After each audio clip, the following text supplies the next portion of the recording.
Ecobici y HSBC, ahora en Álvaro Obregón y Azcapotzalco, presenta Lo que hay que saber. Javier Milei modera su discurso antes de asumir la presidencia. También banqueros mexicanos trabajan para brindar información a Estados Unidos sobre dinero ilícito y ya existen remedios para combatir los deepfakes. Es viernes 8 de diciembre, yo soy Gonzalo Soto y esto es Expansión Daily. Esto es Expansión Daily. Lo que hay que saber. Lo importante del día con los editores de Expansión. Expansión Daily. Lo que hay que saber. Bienvenidos. Bienvenidos a un episodio más de Expansión Daily y hoy me acompaña Juan Pablo Espineto, editor de Política y Economía para América Latina en Bloomberg News.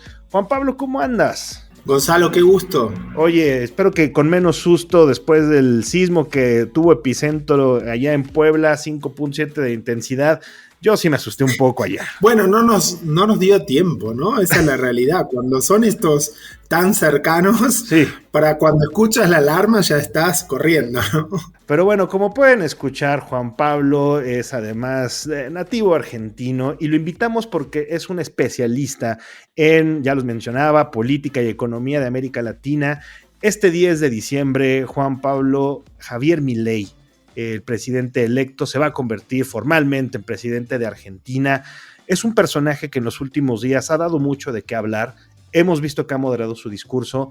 ¿Qué podemos esperar de él, Juan Pablo? Bueno, es una gran incógnita cómo va a gobernar Javier Milei, ¿no? En algún sentido, porque claramente hay un antes y un después. Claramente él es un factor disruptivo en la política argentina.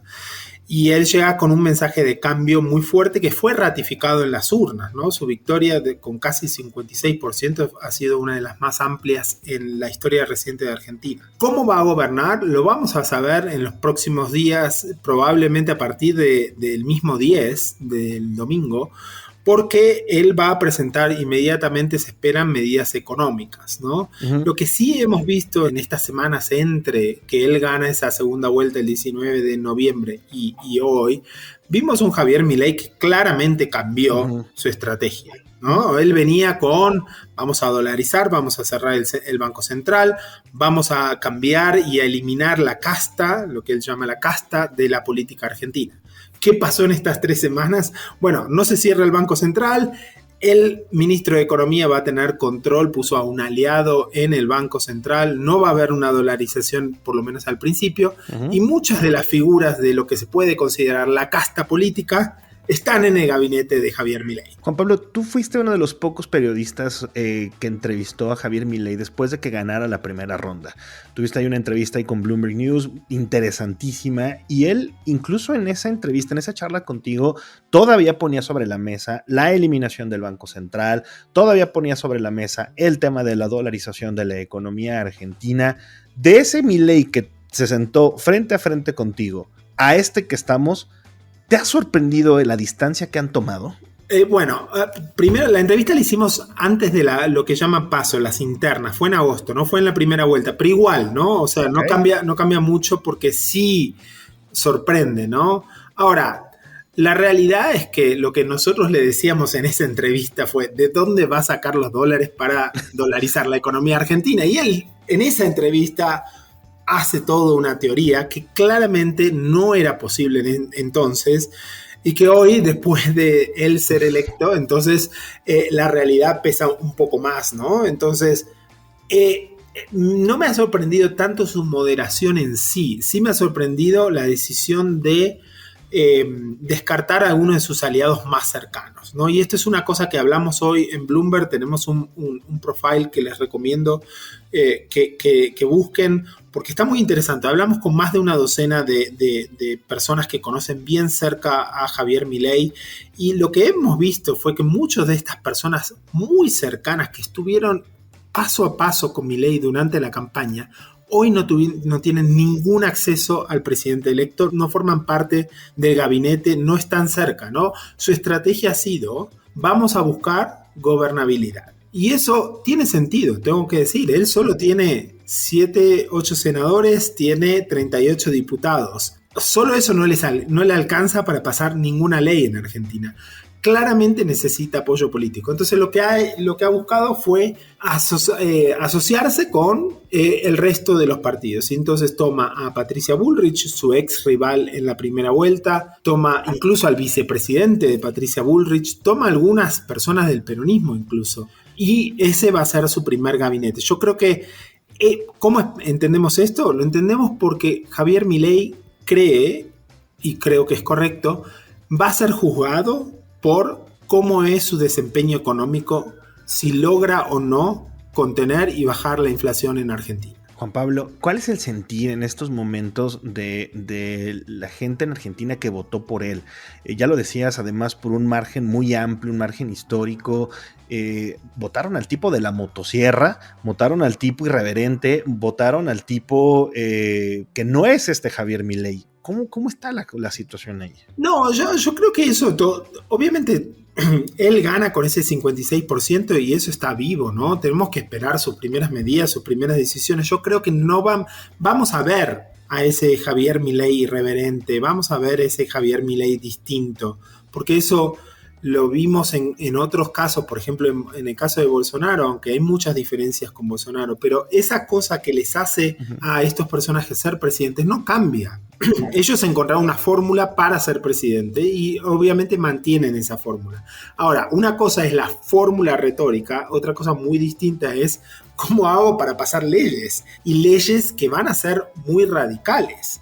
Entonces, ya sabemos que una parte importante del peronismo probablemente no acompañe, la izquierda más radical en Argentina no va a acompañar, los sectores más ligados a los sindicatos de trabajadores no van a acompañar. Necesita Javier Milei conseguir votos del otro lado. Entonces, esa va a ser la línea bien delgada que va a tener que caminar. Yo creo que vamos a seguir viendo ese Javier Milei distinto en los medios, ¿no? Que claramente ya es una figura global. 100%.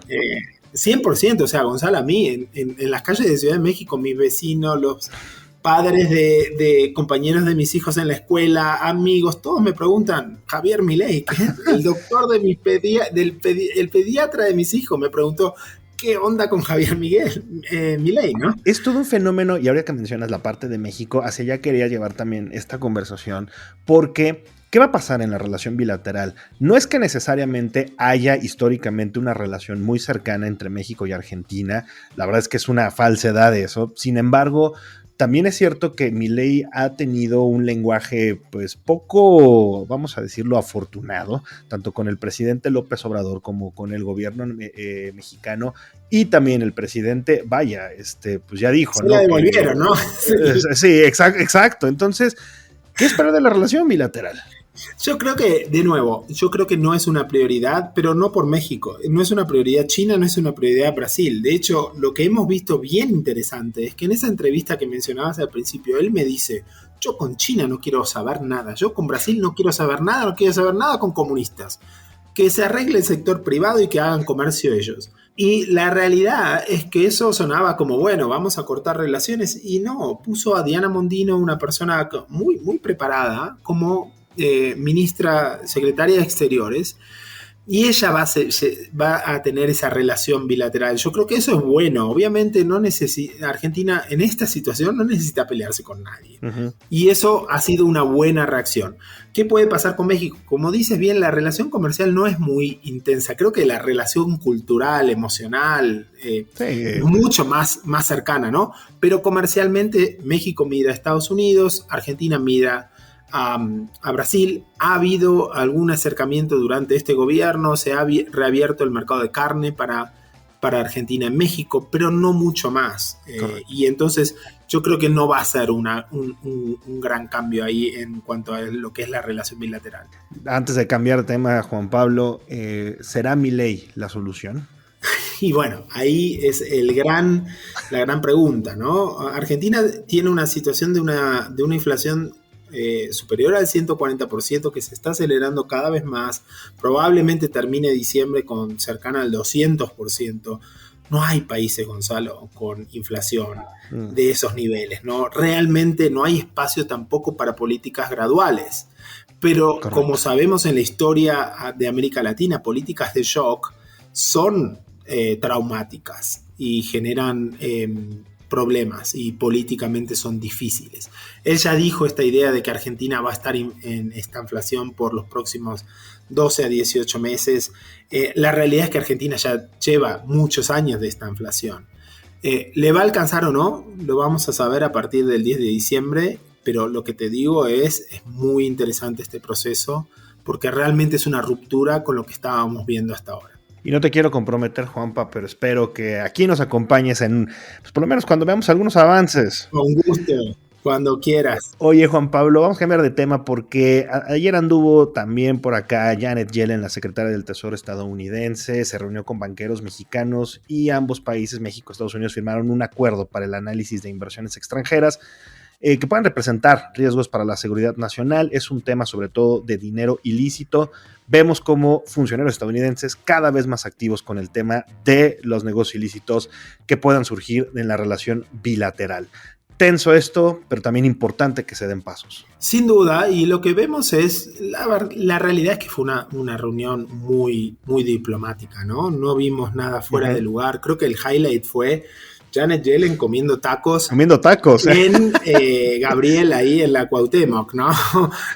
Totalmente. Casi, eso es a la vuelta de la oficina de Bloomberg, todos salimos corriendo a ver si llegábamos a ver a la secretaria del Tesoro comiendo tacos. ¿Y la vieron? No, teníamos un reportero viajando con ella y sí, nuestro reportero estuvo con ella, que se quedó bastante tiempo, tengo que decir, en Tacos Gabriel, que es uno de nuestros favoritos ahí en la oficina. Pero obviamente lo tenemos que ver y como decías ayer en el podcast también, la elección en Estados Unidos coincide con la elección en México y eso va a ser un gran tema el año próximo. Es la primera vez que pasa en 12 años, va a ser una elección muy compleja en Estados Unidos, puede ser que vuelva Trump, entonces todas estas cuestiones van a ser muy delicadas. Toda la cuestión de fentanilo, toda la cuestión de migración que no lo vimos mucho en la visita de la secretaria Yellen, ¿no? Sí ha sido muy interesante, creo que los comentarios un poco tocando con China, sí. Esa idea de que bueno, vamos a supervisar un poco, yo creo que ella fue muy diplomática de nuevo con decir, bueno, si las empresas chinas invierten en México y siguen todos los protocolos, no hay nada para quejarse, pero sí ahí dejaron un poquito ese tema, ¿no? Diplomática, pero marcando cierto territorio. Sí. O sea, diplomática, pero sí también mostrando, digamos, los intereses estadounidenses y sobre todo con los banqueros que son, pues, de los principales interesados en todo este tema del nearshoring. Y Gonzalo, hay que decir, ¿no? Ese es el estilo demócrata. Esto lo hemos visto en estos 4 años de Biden. Es todo 100%. Sobre procesos y entonces es un poco, claro, cuando uno lo ve con el secretario Ramírez de la O y con la gobernadora de Banjico, Victoria Rodríguez, suena todo muy, muy, muy bien, ¿no? Pero es un poco raro cuando lo vemos con el presidente, ¿no? Sin embargo, hay que decir, la relación entre ambos países a nivel gobiernos es muy buena. Y yo creo que ahí el presidente López Obrador, que ha insistido mucho en la cuestión del respeto, sí Estados Unidos le ha mostrado ese respeto que él reclama, ¿no? Estos 4 años. Totalmente de acuerdo. ¿Qué pasará en 2024? Esa es otra. ¿Qué pasará si vuelve Trump? Ahí vuelve a volver un poco los fuegos de artificio. Esa es la pregunta que da miedo, pero bueno, vamos a cambiar de tema, Juan Pablo, porque estábamos hablando hace unos minutos de inflación y aquí en México huevo y la luz provocaron un repunte de los precios en noviembre. El índice general de precios al consumidor se trepó a 4.32% anual en el 11º mes del año, que es un nivel mayor al alza de precios registrada el mes anterior. A ver, es una alza que después de que nos diste la cifra de cómo andan en Argentina, Juan Pablo, pues da hasta risa hasta cierto punto, aunque sigue estando por encima del objetivo de Banco de México. Sí, sin duda, sí. Y creo que el dato más importante ahí es la primera vez en 10 meses que la inflación anual medida para el mes es más alta que el mes anterior, ¿no? O sea, ese 4.32 puede parecer la diferencia no muy grande, pero la tendencia se revirtió comparado con lo que habíamos visto en octubre, que estaba un poco más cerca de 4.26. No es una diferencia muy grande, pero lo que sí nos indica es que llegamos a un nivel donde la inflación está costando entrar al target del Banco Central. El target del Banco Central, recordemos, es el 3 más o menos 1, ¿no? Entonces ese es el 4. Correcto. Llegamos hasta 4.26, hasta ahí, pero no logra perforar ese nivel.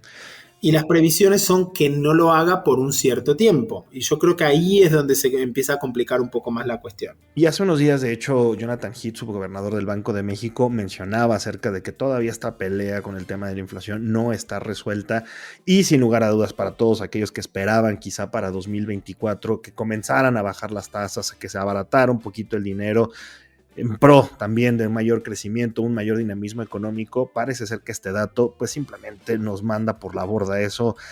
Yo creo que por lo menos el primer trimestre del año, ¿no, Juan Pablo? Difícil que las tasas se puedan mover con esta inflación que todavía es bien reticente, bien necia. No sé, yo lo que me parece es que hay cierta división en la Junta, ¿no? En la Junta de Gobierno 100%. de Banxico, ¿no? Parece que, creo que te estás refiriendo a la presentación del informe trimestral la semana pasada. Y ahí lo que habíamos visto fue, sí, a Jonathan Heath, obviamente a Irene Espinosa con posturas más de cuidado. Esto no llegamos todavía al objetivo, pero en el margen, y eso es lo que vemos cuando hablan los banqueros centrales, en el margen parecía que el mensaje de la gobernadora Victoria Rodríguez y de Omar Mejía era un tanto más dovish, ¿no? Sí.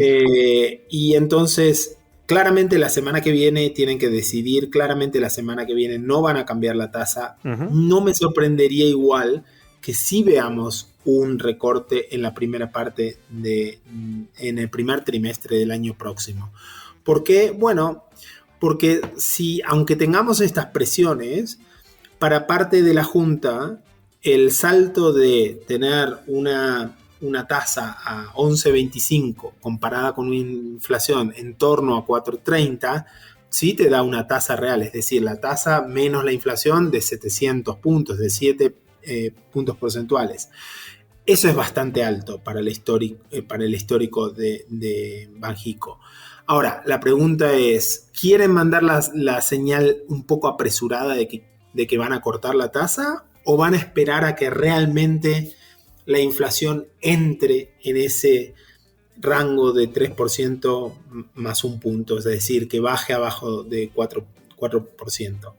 Yo creo que eso lo vamos a ver en los próximos. Tenemos tiempo, ¿no? No Sí. va a pasar nada la semana que viene. La próxima reunión es a principios de febrero. Creo que va a ser clave cómo evolucionamos en diciembre y en enero para esa decisión. Y lo que comenta en la Junta de Gobierno en las minutas, ahí veremos también de qué manera, qué tan cómodo se comienza a sentir la Junta de Gobierno para sí finalmente comenzar este descenso de tasas.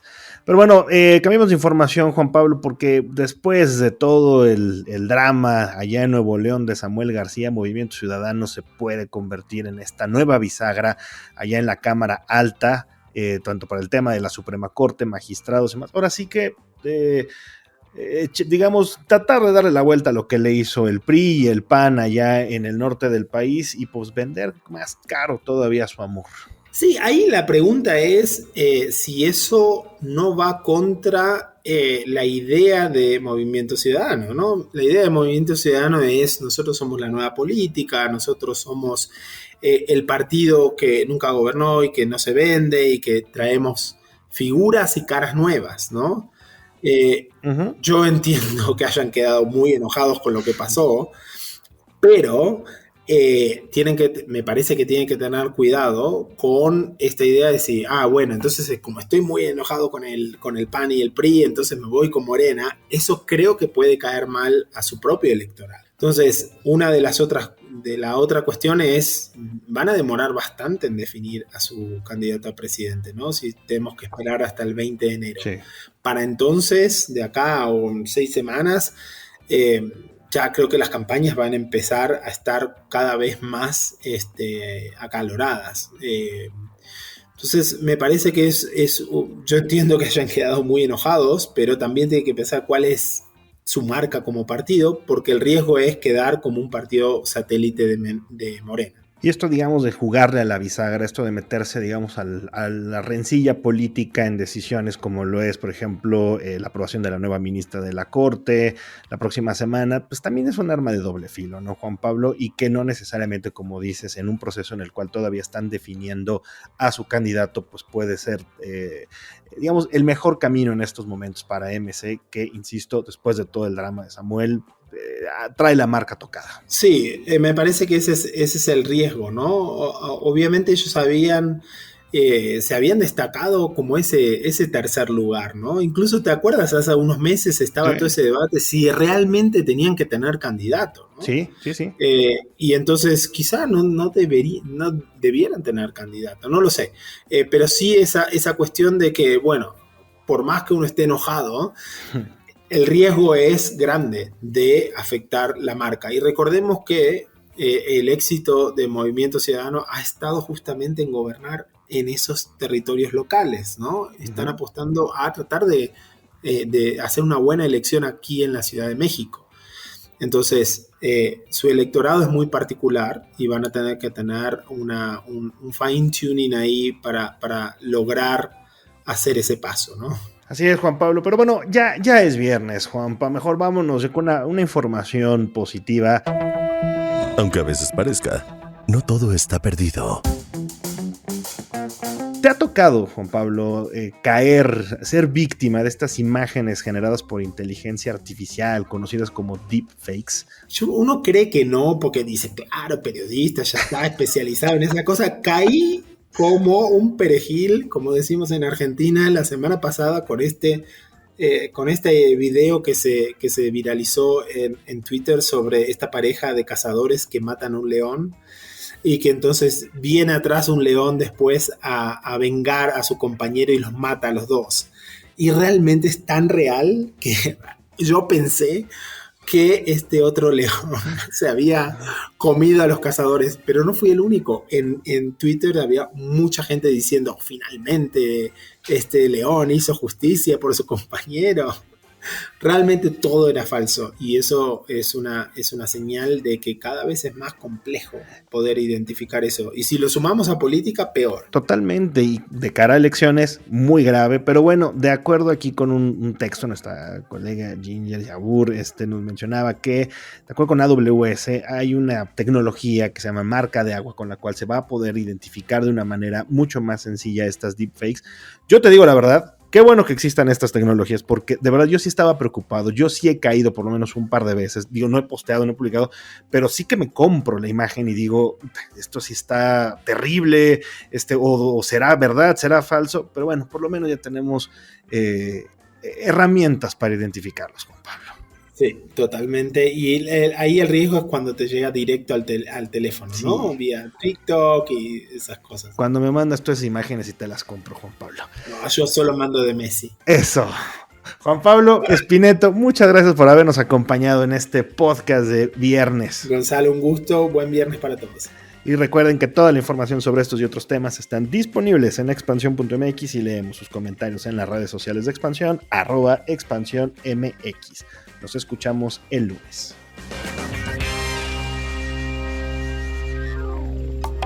Expansión Daily. Escucha un nuevo episodio lunes a viernes a partir de las 6 de la mañana. Expansión Daily es un podcast de Expansión. Este episodio llega a ti gracias a rss.com, el podcasting hecho simple. Ecobici y HSBC, ahora en Álvaro Obregón y Azcapotzalco, presentó